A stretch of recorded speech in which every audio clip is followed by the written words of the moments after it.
هذه ماشي عبوديه. واش ممكن المغرب ينتج طائره من الجيل الخامس؟ دابا ما تقدرش، لا ما تقدرش. المغرب دابا الان ما تقدرش، ما عندكش الوسائل. ولكن تركيا دارتها، ودول اخرى عندها الجيل الرابع بحال باكستان رابع ونصف. ماشي حيتاش ما كاينش الان راه مستحيل، ما كاينش الان الا ما كتعرفش دير له. اذا غنمشي نشري الطائرات من امريكا واوروبا وسدينا الفيلم، غنجيب الماليه ديال امريكا واوروبا وسدينا، انتهى النقاش. لاش نصدع راسي نطور المنتجات اللي غتعطيني انا السياده ديالي؟ خلينا تحت وطأة الاحتلال والاملاءات ديال البنك الدولي ابتداء 2025.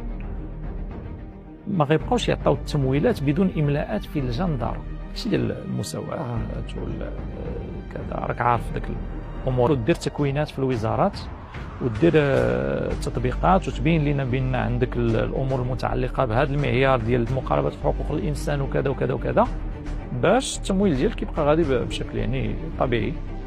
هذه ماشي عبوديه. فين هي السياده؟ فين هي الخصوصيه؟ الا انت غتجيب جميع المعايير والاملاءات، اش من خصوصيه بقات؟ انت راه بقات عندك خصوصيه، انت وليتي تطبق.